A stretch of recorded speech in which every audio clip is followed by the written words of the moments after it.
G'day, my name is Peachy and welcome back to the channel. Today we are going to be looking at one of my favourite topics to be talking about. It's not reselling. I do like reselling and a lot of my videos are on reselling. But today I am talking about wrestling figures, and not just any wrestling figures. I'll be talking about the 1980s wrestling figures, back when they were, in my opinion, the best. No offense to people that collect elites and all these sort of figures, but they're just not the same. You cannot beat the LJN wrestling figures, and you cannot beat, even the Hasbros were quite good, even though when they did come out I was a tad disappointed because I was still very into my LJNs as a young kid. And speaking of LJNs, I've basically been collecting these on and off now for close to 40 years. I got my first taste of LJN greatness, LJN WWF Superstars, when I was about 7 years old. So going back to about 1986, didn't know much about the world, but I did know what toys were awesome. And back then I did like, I guess, the muscly type figures. I liked the G.I. Joes, I liked the He-Man figures, I liked A-Team. And so when I walked into, there was a Target store in WA. I actually even remember the shopping centre, Carousel. Even though I don't live in Perth, I haven't been to Perth in quite a while. It was Carousel Square and there was a Target there. I was 7 years old. This is how important these figures are to me. And I walked in and, to my surprise, went into the toy department. Back when toy departments in places like Kmart were actually good. And they had this big rack of LJNs. If I recall correctly, they had, I think, season or series 1, 2 all together. They must have got the shipment all in at once. But I recall it was like series 1, 2 and 3. And I know this only by pretty much what I bought on the day. So I'm pretty sure it was 1986 when this happened, give or take. I'm pretty sure it was about that year though. And I walked into Target, and I saw these massive looking rubber wrestling figures. And back then, wrestling wasn't really on TV. They did have this show at like midnight, but being 6, 7 years old, staying up to midnight just wasn't an option for me. And I actually got into the wrestling figures that day. I saw him. I knew who Hulk Hogan was. I heard he beat this guy just about this time called the Iron Sheik, and it was kind of this amazing matchup. So I walked in and they had these amazing looking big blue carded figures, big rubber figures. Then you got a little post on the bottom. Then on the back of them you even got like a bit of a bio card. Again, the toys these days just cannot compete.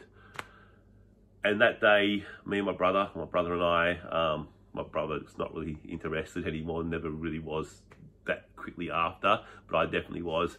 And we picked up about 3 or 4 each, so we ended up getting about 6 figures in total. So all of a sudden we had a little bit of a mini league already. And I think because I was in Australia, we didn't just get series 1 in one hit, we got the whole, I think it was series 1, 2 and maybe 3 all together, because I did get Macho Man. I'm pretty sure he's series 3. So we walked in, and I knew who Hulk Hogan was at that point. I'd kind of seen parts of WrestleMania 1, maybe 2. And of course, Mr. T, B.A. Baracus, whatever you want to call him, he was almost as big as Hulk Hogan's level. And they were my two idols. So when I saw these figures, I had to buy them. And so it all pretty much started, like I said, 1986. I'm about 7 years old. And that was the figure I picked up.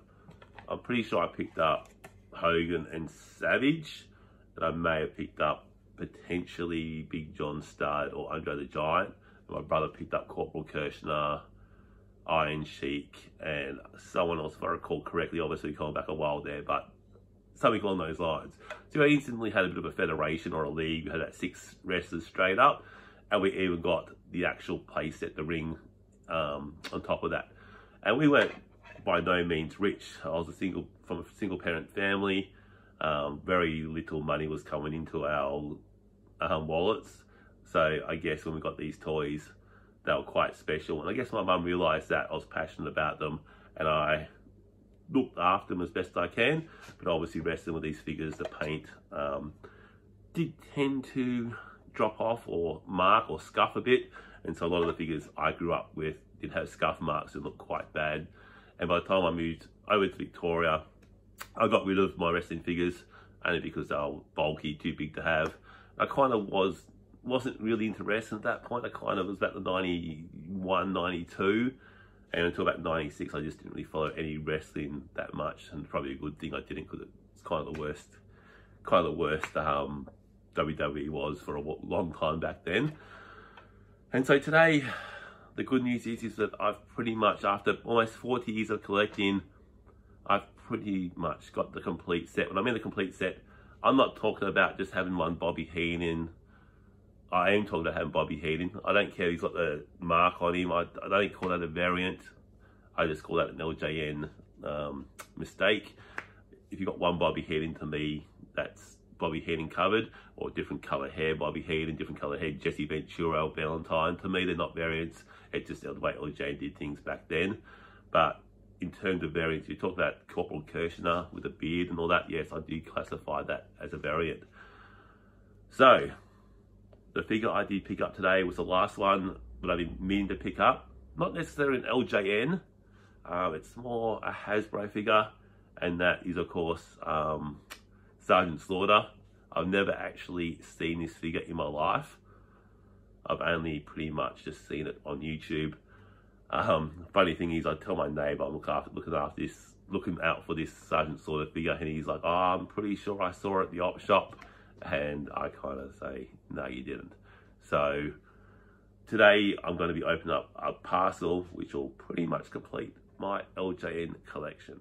Okay, so before we start, just want a bit of a shout out to not necessarily one of my favourite wrestlers, but definitely, I guess, in terms of wrestling, this guy's a pretty big name, and that was Terry Funk. He recently passed away about 4 or 5 days ago. I'll be the first to admit, never really got into Terry Funk. I guess when he was in the WWF, I wasn't really watching it, or the matches he was up or wasn't really shown in Australia, so I never really got to see too much of him. Did get to see some of his newer stuff when he was Chainsaw Charlie, and a bit more of the other stuff that he did on the other wrestling federations he was in. But again, it just makes you wonder when I look at the LJN lineup that pretty much like 40 of the 62 or something along those lines are actually deceased now. And when you think about it, that's only like 30 or 40 years ago, but these guys were considered the superheroes, indestructible type athletes. And I guess a lot of the early deaths have been attributed to, I guess, steroids and drugs, and I guess even a couple of suicides maybe along the lines like that. But does make you open up your eyes how short life can be, and I guess look after yourself, because it is quite sad when I look at my LJN collection now and you go through them, and legitimately when I've got them in order or the way I've displayed them, it's really rare to have even 2 or 3 guys together but haven't passed away yet. So today we're going to show you the unboxing of a figure that's pretty much 35, 40 years in the making. We'll go about 35 years because it's only got released a bit later on. And that is in this box right now. So we're going to open it up. It's pretty much going to complete my LJN Hasbro, well, technically it's a Hasbro collection, which would be a bit sad for me because I only have a couple of other figures to collect. I don't really consider Bobby Heenan with the tassel thing or extra marks on his shoulders to be a variant, or Greg Hammer Valentine with a different colour hair or belly button. I don't consider that to be a variance. The variants I do consider, obviously, Special Delivery Jones, the different shirts, the Hawaiian shirt and the red shirt. Corporal Kirshner with the beards, stubble and clean shaven. I don't have a stubble one, not really too fussed about that. But the figure I'm going to show you now, like I said, is in this box. We're going to pull it out and have a look at it, because like I said, this is almost 40 years in the making. It has been a long, long time in the making. So we're going to open it up, packaged nicely. And again, this figure, very hard to find where it hasn't got damage. A lot of the people with this figure have ripped off the hat or bitten off the hat for whatever stupid reason they've done that, or they've touched up with paint, or it's got mold spots. The one I picked up today apparently has none of that. So we're going to have a bit of a look at this figure. It's going to complete my LJN collection, which would be fantastic. And I have to find a nice home for him on the LJN shelf. And here he is right here. I'm just trying to get that plastic off. I'll use that bubble wrap later on. And here he is, the last man to arrive to complete my LJN collection is Sergeant Slaughter. And yes, he's still alive. And look, it's in pretty good condition. Good to see his hats actually hasn't been chewed up by anyone. And look, a bit of paint loss on the back there, which isn't too bad. The bum of the figure is actually quite good. No mold spots, which is awesome for this figure. And I'll admit I did pay up a little bit for this, but again, very happy to have Sergeant Slaughter to complete my collection. And I guess it's a little bit sad in a way because I've got all the figures now, and you know, it kind of, like I said, started with these two figures. But I guess the most annoying part was that growing up in Australia, once, I think it was about season 3 or season 4, or series 3 or 4 got released, we didn't really get any more LJN wrestling figures. It kind of just stopped. The only exposure we really had was in wrestling magazines. We'd open up the wrestling magazine and I would see figures in there and go, oh my God, I want to buy that. But then obviously back then we didn't really have the eBays or the way, I guess, shipping's done these days. And I was like 8 years old, so I didn't have much money. So of course I'd be opening up the wrestling magazine, and back then I was a huge Ultimate Warrior fan, and you'd see figures like this one and you'd be like, oh my God, I want to buy Ultimate Warrior. But unfortunately, it was actually a really hard figure to get even in America, this one. So back then we didn't know that. It really only got released in, I think, Canada and parts of New Zealand.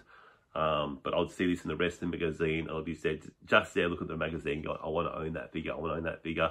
But of course, circumstances kind of prevented that at the time, which kind of sucked for me. But eventually, I got a really, really good deal on the 89 series, and they're all in amazing condition. So I got in probably 8-9 years ago for the 89 series, bought the lot. Didn't seem like a lot of money at the time, but for what they're worth now, I actually got quite an amazing deal. And all the figures I did get, as you can see there, were all in pretty immaculate, almost straight out of the packaging, it looks like. So no scuff marks on those figures at all. And a lot of people come and see my 89 series and kind of want to buy them because they're quite interested in them. So that's basically my story today. I finally got the set. Very happy to have it. It's been, like I said, nearly 40 years in the making. Being 8-9 years old and seeing all these amazing wrestling figures in those magazines, I never thought I'd own, but eventually I have slowly accumulated them. Not necessarily recently. I've been buying maybe 1, 2 in the last couple of years, only because I've been a bit more worried about condition. A video I did release recently was the Jimmy Superfly figure, which kind of haunted me for years because, like I said, I had that figure when I was a youngster, took it to school. One boy kind of took it and then he left the school, so I missed out on Jimmy. Not missed out on him, but he got stolen basically. Then recently I had Jimmy again, and he came in a set, but he had like a burnt face. So again, I had him in my collection, but it was I never really considered I had the figure because he had that scuff mark all over his face. So I sold Jimmy then. And what else? And I finally picked up Jimmy Superfly maybe about a year or so ago in pretty good condition. So a lot of the conditions of Jimmy Superfly figures I was finding were pretty average, and I was just waiting to take my shot at a good one, and I finally got that. So that's my LJN story. Again, I'll probably make more videos of these figures in the future, only because I love the figures so much. And 40 years later, to have a figure in such good condition like that is just amazing. Thanks for watching if you got this far. I hope you do share my passion for LJN WWF Wrestling Superstar figures, because I definitely love them. I guess my next goal now is to look at the WWF Hasbro ones and try and get some more of those. Obviously not as passionate as those in that set, but it's still an awesome set to have. Take care. Thanks for watching. Enjoy the rest of your day.